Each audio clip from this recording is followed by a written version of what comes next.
Olá, caros cursistas. Sou o professor Rafael. Estamos na nossa terceira videoaula no curso de especialização do ensino de Sociologia. Nossa terceira aula corresponde a livros e recursos didáticos no ensino de Sociologia. Vamos para o nosso estudo. Os livros didáticos possibilitam aos alunos a imersão na realidade, como sujeitos históricos, num processo mais amplo do que sua vida privada. Assim, como para os professores que servem como instrumento de orientação pedagógica no ensino de Sociologia. Uma infraestrutura epistemológica proporcionada pelos conhecimentos sociológicos pode, certamente, sensibilizar o olhar para a compreensão e atuação sobre os fenômenos sociais. Pensar sobre e compreender o mundo social é importante para dar-se conta de situações de opressão, preconceitos, injustiças, bem como visualizar outras possibilidades. Não significa, no entanto, mudança imediata e linear da realidade e da própria pessoa que estuda e interpreta. Ao considerar a prática de licionar sociologia, os professores estão fazendo algum tipo de pedagogia, de didática. Contudo, se esta prática parte de uma reflexão pedagógica, está contida de intencionalidade e ideologia. Os manuais didáticos traduzem esses elementos na ação docente. Conforme Flávio Sarandi, os manuais didáticos integram um sistema bem estruturado de produção e reprodução do campo científico e tem sido importante tanto para a formação do futuro pesquisador quanto para a formação dos professores, ainda que poucos utilizados como fonte direta em seus planos de ensino. Esse papel formativo deve-se, entre outras razões, porque os didáticos permitem a reprodução dos modelos, valores, atitudes, códigos e linguagens do campo científico. É essa a imagem da ciência, essa ideologia da prática científica que os manuais didáticos carregam compreendidos a um só tempo enquanto instrumentos pedagógicos e produção científica. Dentro do contexto escolar, vamos imaginar, é necessário investigar como os livros didáticos contribuem para a constituição do saber e da sua importância para a divulgação, assimilação e normatização do cânone escolar. Nesse sentido, procura-se verificar quais os dispositivos complexos de seleção e transformação dos saberes e as múltiplas relações entre saberes eruditos e saberes escolares. Os manuais didáticos de sociologia existentes, a partir do aspecto pedagógico, demonstram a falta de tradição nas ciências sociais, de pesquisas e reflexões sobre o ensino da própria disciplina. E do ponto de vista do conteúdo, a sociologia, que é apresentada pelos manuais de ensino médio, não difere tanto dos currículos acadêmicos. De acordo com Cassiana Tedesco Takahashi, a ausência de uma herança na sociologia culmina na falta de pesquisa sobre as práticas de ensino. Segundo Takahashi, além disso, os estudos raramente se comunicam, ficando isolados uns dos outros, o que não permite que a discussão avance, nem que os resultados desses estudos sejam incorporados pela prática de ensino da disciplina. Isso diferencia o ensino da sociologia das demais, como língua portuguesa, em que há muitos estudos e discussões curriculares progridem de maneira linear. Como afirma Florestan Fernandes, em Sociologia numa Era de Revolução Social, em uma ciência imatura como a sociologia, a reflexão metodológica é muito, mas necessária, porque é o único meio de defendê-la dos desvios que a incitam, continuamente, que provêm de outros campos. Características gerais dos manuais didáticos. Aqui o professor elencou uma série de aspectos que vai facilitar o entendimento da análise sobre os livros didáticos. Primeiro ponto, uma perspectiva da disciplina, isto é, a inclusão da história das ciências sociais como conteúdo significativo para o ensino da sociologia no ensino médio.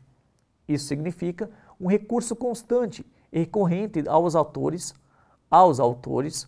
e ao que os autores têm discutido numa espécie de história das ideias, com linguagem no alto nível, de abstração e exemplos meramente ilustrativos. Segundo ponto, a afirmação de cientificidade da sociologia, fazendo decorrer daí a sua relevância para o ensino.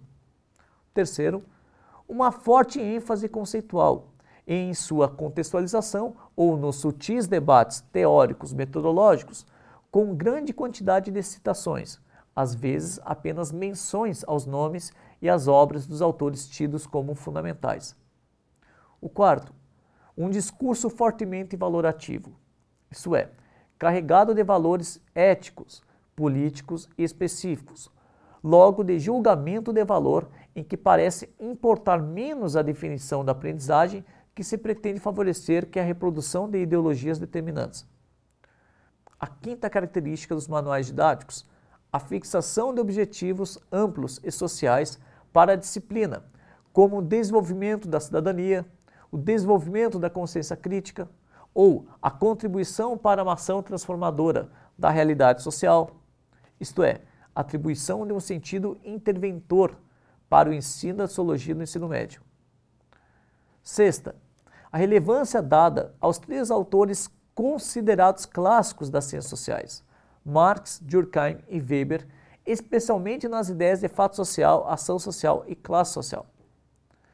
E a última, a reprodução dos temas típicos do debate acadêmico e do ambiente universitário das ciências sociais, com o uso de linguagem acadêmica, apresentação de questões distantes do universo do aluno, consistindo em reprodução do ensino universitário.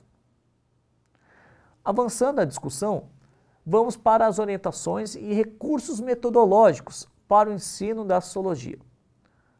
Sobre os recursos didáticos para o ensino da sociologia, qual é a sua finalidade? Afinal, quais os recursos didáticos à disposição dos professores de sociologia? Todas as questões são ilustrativas e nos fazem pensar, qual é o principal objetivo? A partir da utilização de diferentes recursos e domínios dos pressupostos metodológicos, quando bem compreendidos, bem planejados e bem empregados, o conteúdo promove o empoderamento ao aluno, possui significado e significância, desenvolvendo forma de raciocínio sociológico, a partir da análise e compreensão dos fatos e do seu próprio cotidiano e do que ocorre em sua sociedade. É importante se pensar quais recursos metodológicos serão disponibilizados no ensino de sociologia no ensino médio, se apresenta na perspectiva de que todo conhecimento é histórico e guarda o potencial de mudança da realidade. O educando e educanda serão agentes mais conscientes de seu papel social, como expressa Flávio Sarandi. Quando o aluno compreende que os cheiros, os gestos, as gírias, as tensões e conflitos, as lágrimas e alegrias, enfim, o drama do concreto dos seus pares é em grande medida resultante de uma configuração específica do seu mundo. Então, a sociologia cumpriu sua finalidade pedagógica. O objeto de estudo do ensino da sociologia corresponde a compreender as relações dos mais variados fenômenos e ordens, as hierarquias e classificações dos agentes do interior dos campos, segundo a produção de bens simbólicos, como o idioma, a arte, a ciência, a religião, a moral e etc., que formam as estruturas estruturadas, como denomina Pierre Bourdieu, no Poder Simbólico. Não se pode desvencilhar a ciência sociológica do seu nascedouro, do contexto histórico que emerge. Em outras palavras, está estritamente ligada ao desenvolvimento e consolidação do capitalismo e suas contradições. Contudo, o professor tem o dever de elucidar, proporcionar meios, ferramentas para que o alunado possa refletir a realidade que o cercam, inclusive no plano simbólico do seu dia a dia. Então, a ciência sociológica assegura o entendimento sobre a reprodução do espaço social e do espaço simbólico, sem ignorar as contradições e os conflitos que podem estar na base das mudanças nos diversos espaços sociais, como denomina Pierre Bourdieu. De acordo com o autor, a sociologia possibilita a compreensão dos fenômenos a partir de diferentes olhares.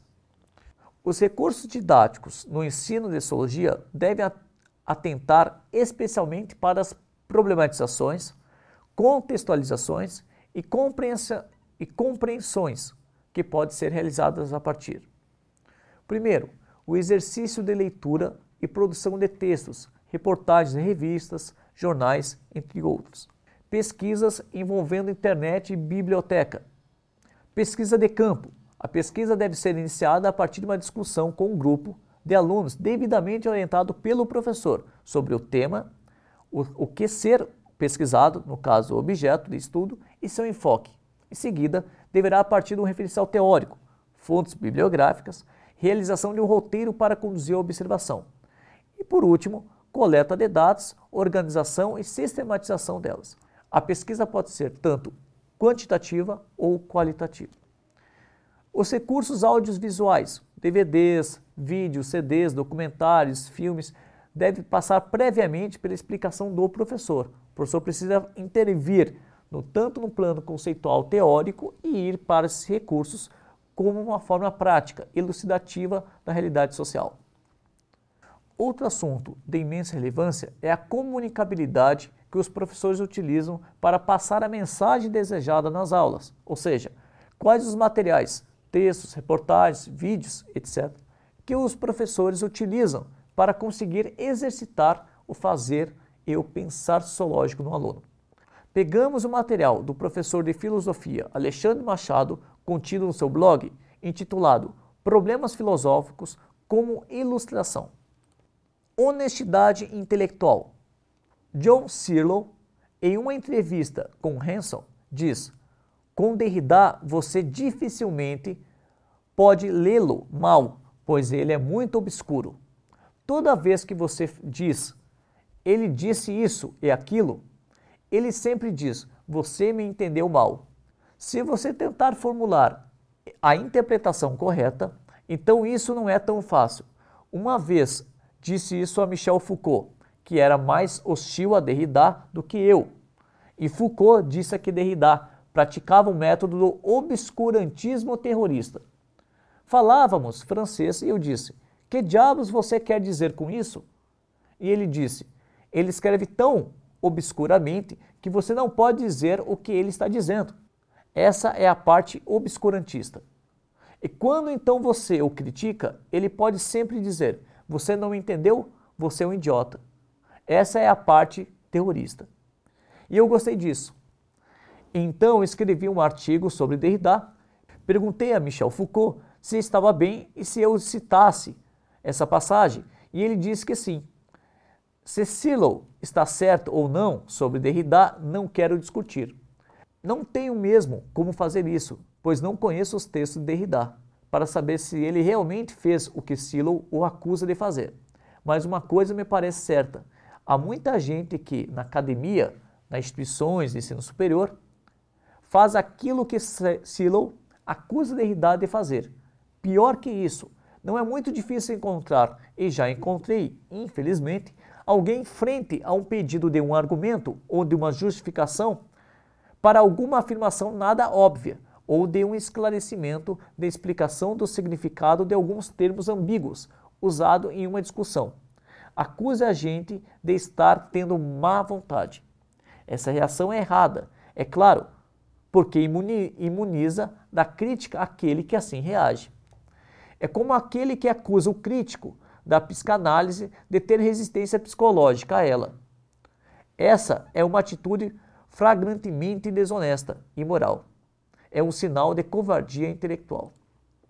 A partir então da citação do professor de filosofia, essa entrevista do filósofo John Searle esclarece bem o problema histórico da hierarquização do conhecimento que há no interior dos espaços intelectualizados, no caso especial, nos espaços acadêmicos. Historicamente, pronunciar expressões e palavras complicadas, entre aspas, de difícil entendimento, era sinônimo de domínio teórico, mesmo que quase ninguém entendesse. Se nas universidades precisamos refutar esse tipo de concepção, imaginemos num ambiente escolar. Como o ensino de sociologia poderá amadurecer, avançar no cotidiano das pessoas, desnaturalizar o senso comum, ganhar novos ares com tal paradigma de pensamento? Em várias correntes de pensamento que se opõem ao colonialismo pedagógico, que subalternizam as formas de conhecimento, principalmente nos países do terceiro mundo ou periféricos, produzindo olhares do e sobre o mundo através da realidade que nos cerca. Lander, Mignolo, Santos. A disciplina de sociologia tem no seu bojo compreender as injustiças sociais que assolam milhares de vidas no planeta e propiciar caminhos de alternativa dessa objetividade universal, direcionada pela episteme europeia de pensamento, isto é, promovendo reflexões próprias da cosmovisão, reescrevendo teorias e conceitos que reexplicam suas condições históricas, assim como suas identidades culturais. Como vimos então nessa aula, primeiramente, os livros didáticos servem como instrumento para a compreensão da sociedade de um modo geral, e da sociedade brasileira em particular, portanto, como uma ferramenta teórica que permite o desvendamento do real, na medida em que é aprendida pelo aluno. E no segundo momento, estudamos recursos didáticos, tanto como os próprios conteúdos conceituais devem ser entendidos como meios para o desenvolvimento das atitudes cognitivas, almejadas pelo ensino de sociologia no ensino médio, rompendo a visão reducionista e possibilitando a oxigenação do olhar frente às realidades contrastantes. Encerramos a nossa então terceira videoaula, agradecemos a participação de todos e tenham bons estudos.